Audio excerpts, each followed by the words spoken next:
You know what? One of the biggest changes in how we eat did not begin inside a kitchen. It began in a car. A person pulled up to a window, ordered food without stepping out, and drove away with dinner in a paper bag. And slowly, the car stopped being just a vehicle. It became a dining room. Today, this feels completely normal. Coffee through a window. Burgers through a window. Breakfast on the way to work. Fries in the passenger seat. A family meal passed through a window while kids sit in the back. But for most of human history, eating meant stopping. You stopped at home. You stopped at a diner. You sat down, used plates, talked, waited, and stayed in one place. The drive-thru quietly broke that rule. It did not just make food faster, it made eating inside a car feel completely normal. So how did a simple service window turn cars into one of the most common places to eat? Let's dive into it here right now. To understand the drive-thru, we first have to understand the car, because the drive-thru was not really built for food first. It was built for a new lifestyle. As cars became more common, people started living farther from city centers. Roads improved, suburbs expanded, work, shopping, school, and home were often separated by driving. The car gave people freedom, but it also created a new problem. Once people spent more time on the road, they needed food that could fit that road.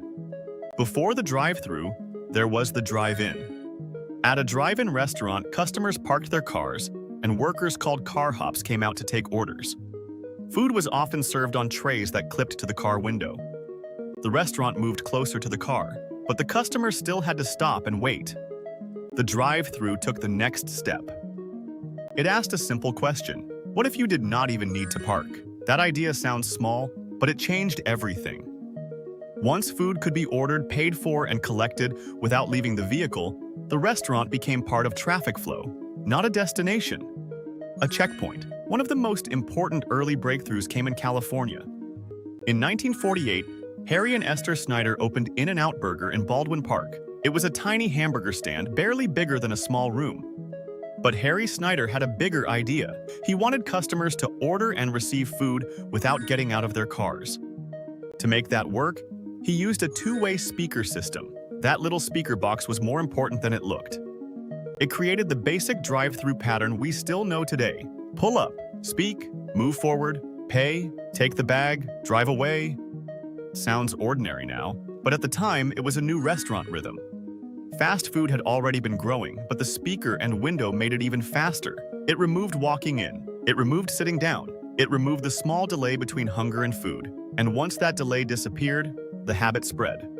By the 1950s, drive-thru dining was growing in car-loving California. By the 1970s, major fast food chains across the United States were adding drive-thru windows. And one famous example shows why the idea became so practical. McDonald's opened its first drive-thru in 1975 in Sierra Vista, Arizona. The reason was not only convenience, it was soldiers. A nearby U.S. Army base had soldiers who were not allowed to get out of their vehicles while wearing uniforms off base. That meant they could not easily go inside the restaurant, so the restaurant adapted. It built a window for people who had to stay in their cars. That story tells us something important. Drive-thrus grew because they solved real problems. Bad weather, long commutes, short work breaks, kids in the back seat, late nights.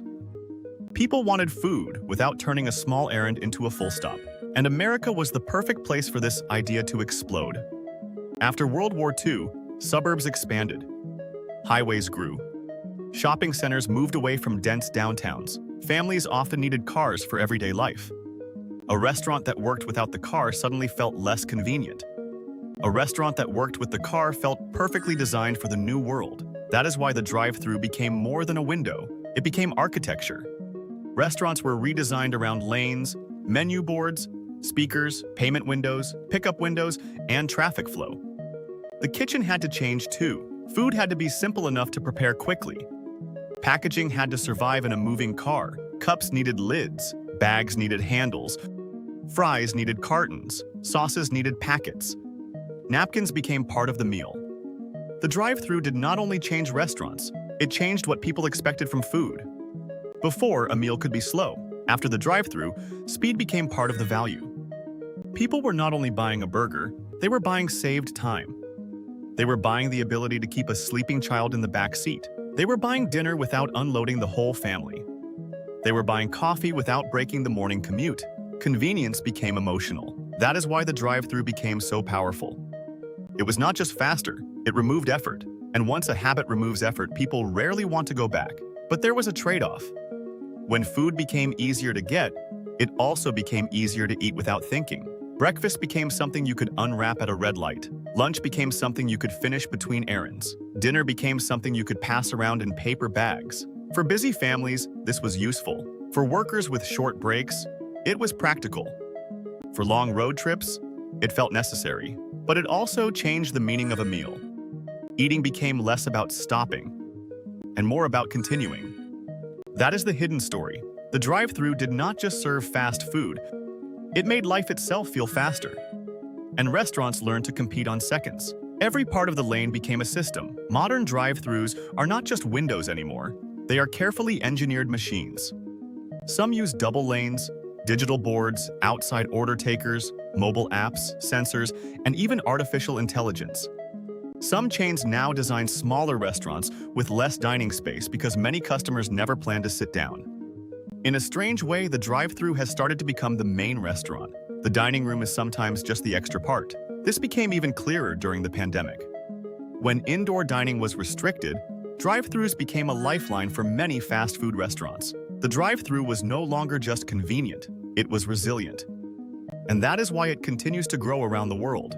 You can now find drive-thrus for burgers, tacos, chicken, coffee, banks, pharmacies, and even groceries. The basic idea is the same every time. Do not make people stop their day. Bring the service to the path they are already on. But the drive-thru also says something deeper about modern life. We often design the world around movement. Faster roads, faster payments, faster food, faster routines, and sometimes faster lives. The drive-thru is a perfect symbol of that. It is brilliant, it is useful, it is efficient, and it is also a reminder that convenience changes culture. A small window changed restaurant design. A speaker box changed customer behavior. So the next time you pull up to a drive-thru, listen to that tiny speaker for a second. It may just sound like someone asking for your order. But behind it is a bigger story. The story of cars, suburbs, highways, fast food, busy families, short lunch breaks, and a world that learned to eat without slowing down. Because the drive-thru did not just change how we buy food, it changed where we eat, it changed when we eat. And it helped make one strange modern habit feel normal, eating a full meal inside a car. Sometimes the biggest changes in our lives are not hiding in giant inventions. They are hiding in the little window where someone hands you a bag and says, "Have a nice day." If this made you see drive-thru differently, like, share, and subscribe if you would like to see more hidden stories behind everyday things.